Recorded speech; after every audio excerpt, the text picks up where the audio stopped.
गजाननाय नमः। ॐ लंबोदराय नमः।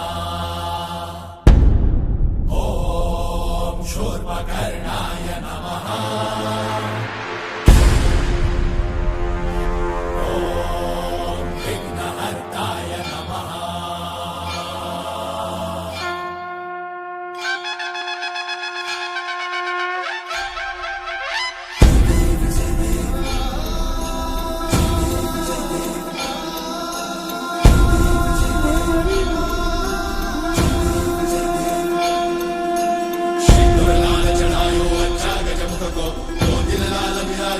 गौरी हर को मातलिए गुड़ लड्डू साई सुरवर को महिमा कहीं न जाए लागत ऊपर को। जय देव जय देव जय जय श्री गणराज। नर्मदे हर, जी हाँ, जब एक बात जुबान पर आती है तो ओमकारेश्वर महादेव की जो है एक छवि आंखों में परिलक्षित होती है। और जब बागेश्वर धाम सरकार यानी कि खुद पंडित धीरेन्द्र कृष्ण शास्त्री जी ओमकारेश्वर की सैर पर आए तो भला नर्मदा मैया से उनका जो एक प्रेम है वो कैसे अभिव्यक्त ना हो। आइए आज पूरा दिन एमपी न्यूज़ पर हम आपको बताएंगे बागेश्वर धाम महाराज कैसे ओमकारेश्वर पहुंचे और कैसे उन्होंने यहाँ पर ज्योतिर्लिंग के दर्शन किए। सीधे आपसे मुखातिब कराते हैं। महाराज जी, कैसे आशीर्वाद लिया है और माँ नर्मदा मैया से आपका ये जो प्रेम है ये अभिव्यक्त। जय श्याराम, ओमकारेश्वर महादेव की जय, बागेश्वर धाम की जय, नर्मदा मैया की जय।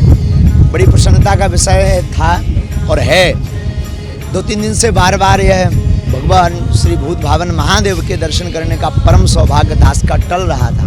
और आज माँ नर्मदा मैया ने बुलाया है। जीवंत भगवान हैं और 12 ज्योतिर्लिंगों में ओमकारेश्वर की महिमा अद्भुत है। यथा नाम तथा गुण।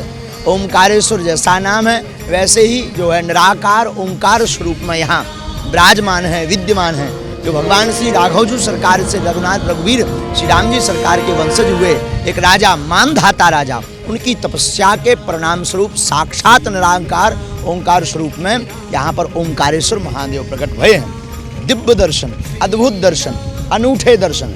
एक दृष्टि से कहा जाए यहाँ की प्रकृति, यहाँ की हवा, यहाँ की वायु, यहाँ का जल, यहाँ की वाणी सब शिवत्व है। सब तत्व शिव तत्व में विद्यमान है। सबके अंदर शिव तत्व कूट कूट करके भरा है। तत्व माँ नर्मदा मैया पे भी है और नर्मदा मैया बड़ी पवित्र हैं, बड़ी कलकल करती है जो नदी बह रही है। आपका और नर्मदा मैया का ये जो प्रेम है, क्या इसे माना जाए जैसे एक माँ की ममता है वो यहाँ पर जो है परिलक्षित हो रही है अभिव्यक्त। कलयुग में माँ नर्मदा मैया की प्रत्यक्ष महिमा यह है कि सबसे बड़ी बात तो यह है कि प्रत्यक्ष माँ नर्मदा मैया इतनी निर्मल, इतनी स्वच्छ हैं। मानो माँ यह संदेशा देना चाहती हो कि भगवत दर्शन करना है तो मेरे जैसी निर्मल हो। निर्मल मनजन सो मोहि पावा, मोहि कपट चल छिद्र न भावा। और माँ एक माँ होती है। माँ की गोद में बैठ कर के जब पुत्र कितना भी बड़ा उदंड हो, कितना भी बड़ा विचित्र हो, पर जब माँ की आंचल में आ जाता है, माँ की गोद में आ जाता है तो माँ उसको दुलार दे करके सहला देती। बालक भी, पुत्र कितना भी बड़ा हो जाए, बहुत बड़ा नामी हो जाए, बहुत बड़ा अफसर हो जाए, पर माँ के सामने आकर वो बालक ही रहता है।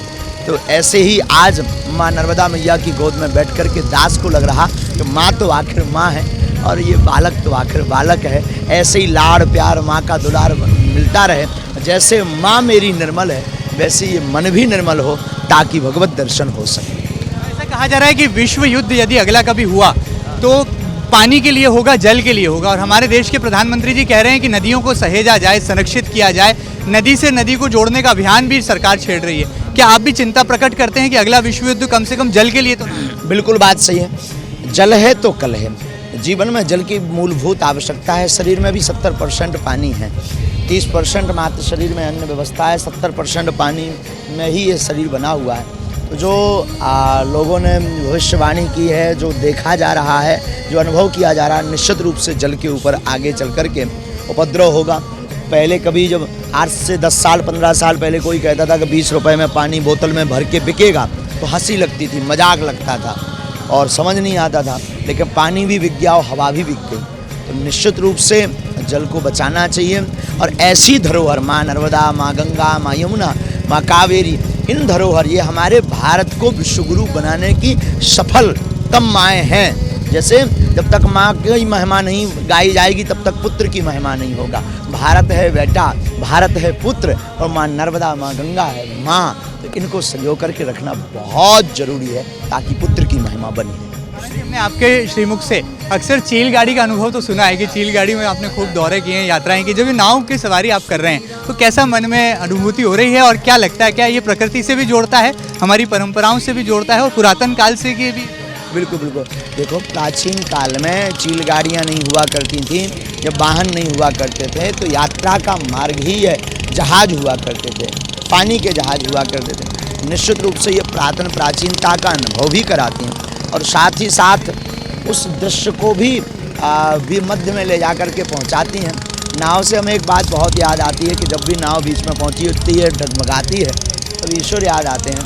ऐसे ही संसार सागर की इस नाव में मन कभी डगमगाए और प्रभु की याद आए, बहुत अच्छा लगता है। और प्राचीनता से भरपूर जहाज की यात्रा हमारी दृष्टि यह है, गुरु सतगुरु है नौका, भक्ति है उसकी जो है खेवैया, और ये तन मन पापी उस पर जीव सवार है।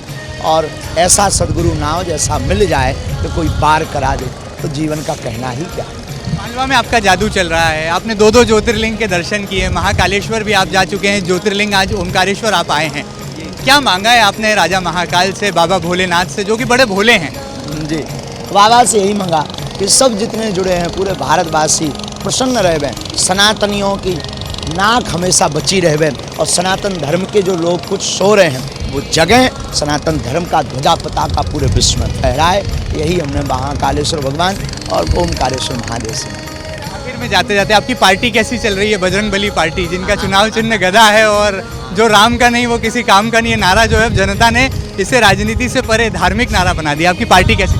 अभी पार्टी बहुत अच्छी चल रही है, उसके संरक्षक श्री राम जी सरकार हैं और पार्टी बहुत अच्छी चल रही है। माननीय अध्यक्ष जी के संरक्षण में हमारे अध्यक्ष राघव जी सरकार है और बहुत वोटर जुड़ रहे हैं और बहुत जल्दी पूरे भारत के साथ साथ पूरे विश्व में लोग जुड़ेंगे और प्रचंड बहुमत से ये पार्टी जिस प्रकार अभी है उसी प्रकार प्रचंड बहुमत से जीत करके सबके दिलों पर राज करके राम नाम से भगवामय पूरे विश्व को बनाएंगे। देख सकते हैं बागेश्वर धाम सरकार, जिन्होंने कहा था कि उनकी बजरंगबली पार्टी है, चुनाव चिन्ह हनुमान जी का, बालाजी सरकार का सोटा है और जो राम का नहीं वो किसी काम का नहीं है, जो नारा दिया था वो आज युवाओं की, नौजवानों की जुबां पर है। और यही बागेश्वर धाम महाराज की महिमा है कि वो जहाँ भी जाते हैं सबका दिल जीत लेते हैं। यहाँ पर कलकल करती है जो नर्मदा मैया है, ये हमें पवित्रता का एक संदेश भी परिलक्षित करती है। साथ ही साथ ज्योतिर्लिंग ओमकारेश्वर के सानिध्य में जब बागेश्वर धाम महाराज की भक्ति यहाँ पर इन लहरों पर बहती है तो ऐसा लगता है कि धर्म की गंगा और भगवा पताकाएं पूरे विश्व को वसुदेव कुटुंबकम का